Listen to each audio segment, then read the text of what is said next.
Hey everyone, and welcome back to the channel. Today, we're diving deep into a topic that's absolutely fundamental to getting bigger and stronger, but it's often misunderstood. We're talking about reps. Not just how many reps you should do, but how you should do them. Because believe me, the way you perform each and every repetition can be the difference between making amazing progress and just spinning your wheels in the gym.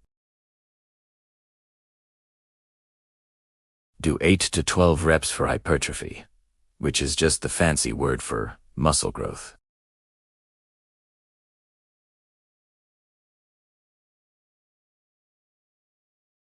What about the eggs, the butter, the oven temperature, the baking time?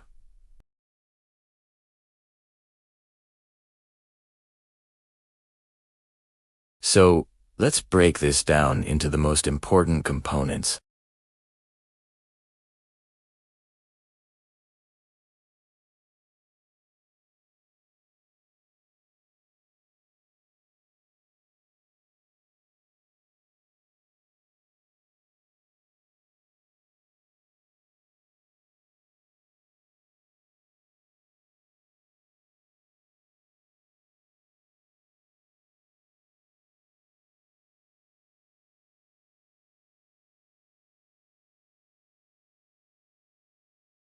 The third is the concentric, or the lifting phase, and the fourth is the pause at the top. So a 3-1-2-1 tempo on a bicep curl would mean lowering the weight for 3 seconds, pausing for 1 second at the bottom, curling it up in 2 seconds, and squeezing for 1 second at the top.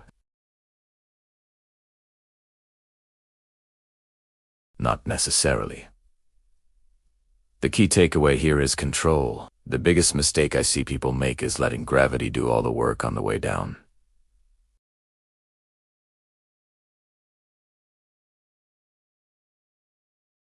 The eccentric, or the lowering part of the movement, is where you create a ton of microscopic muscle damage, which is a primary driver of muscle growth. Studies have consistently shown that emphasizing the eccentric portion of a lift leads to greater hypertrophy. So, my advice is to stop thinking about lifting the weight and start thinking about controlling the weight. Aim for a lowering phase. That's at least 2 to 3 seconds long. Feel the tension in the muscle as it lengthens. Don't just drop it. Guide it down with intention. You'll probably have to use a lighter weight than you're used to, and that's okay. We're training the muscle, not the ego. A lighter weight, moved with perfect control, will build more muscle than a heavier weight swung around with bad form. Next, let's move on to range of motion. This is another area where egos can get in the way of progress. We've all seen the guy in the gym loading up the leg press with a dozen plates, only to move it a few inches. Or the person doing quarter rep squats. This is often called partial reps. Now, are partial reps always bad? No, they can be a useful tool in certain advanced training techniques.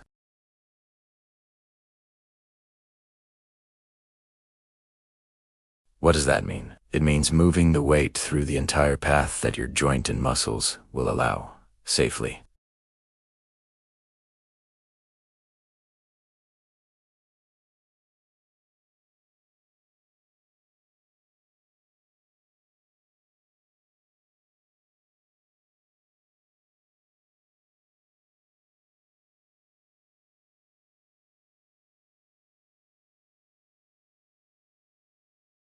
That deep stretch you feel at the bottom of a dumbbell fly or a Romanian deadlift.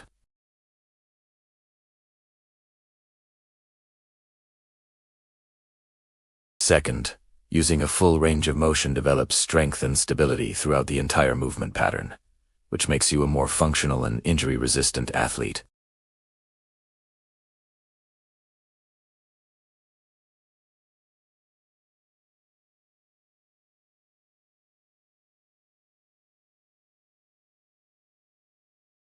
It's the mind-muscle connection. This might sound a little bit like bro science, but I promise you, it's backed by research, and it makes a world of difference.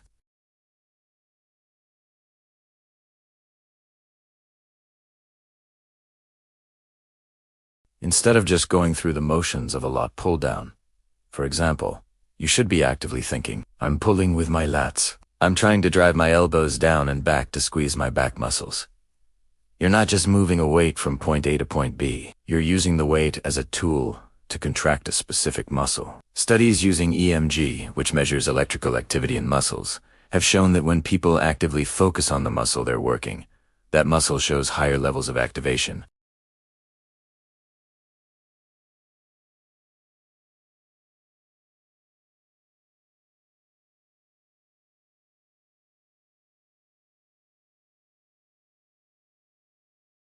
For example, during a tricep extension, you can use your other hand to feel your tricep muscle working. This tactile feedback can dramatically improve your connection.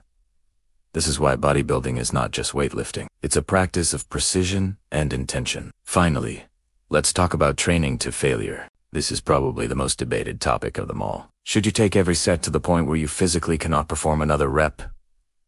The short answer is, it depends. Training to muscular failure, which is the point where you can't complete another rep with good form, is a very potent stimulus for growth. That final grinding rep sends a powerful signal to your body that it needs to adapt and get stronger. However, it's also extremely taxing on your central nervous system. Doing it on every single set of every single workout is a fast track to burnout, overtraining, and potential injury. You can't recover from that amount of stress.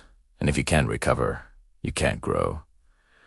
So, we need a smarter approach. A good strategy is to think about reps in reserve or rear. This means you end a set knowing you could have done a few more reps if you absolutely had to. For most of your working sets, especially on big compound movements like squats and deadlifts, aiming for 1 to 3 reps in reserve is a sweet spot.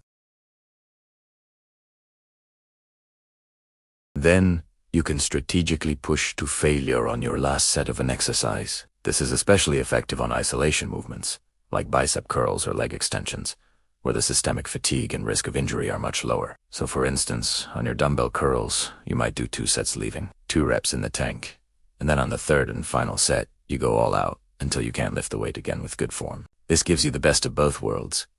You get the powerful growth stimulus from failure.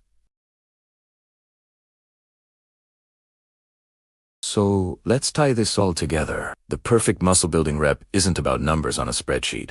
It's about quality and intention. It's about controlling the weight, especially on the way down, with a slow, deliberate tempo. It is about using a full range of motion to stretch and challenge the muscle through its entire length. It's about creating a powerful mind-muscle connection, focusing intently on the muscle you're trying to grow. And finally, it's about training close to failure, but using true failure strategically and sparingly to maximize growth while managing fatigue. If you start applying these 4 principles to your training, I guarantee you will see a change. You'll feel your muscles working in a way you never have before. You'll be sore in places you didn't know you could be. And most importantly, you'll start building more muscle, getting stronger, and making the kind of progress you've been working so hard for. Thank you so much for watching today. I hope you found this breakdown helpful. If you did, please give this video a thumbs up. It really helps the channel out. And do you not forget to subscribe and hit that notification bell so you do not miss our future videos. Let me know in the comments which of these tips you're going to try in your next workout. Stay strong, train smart, and I'll see you in the next one.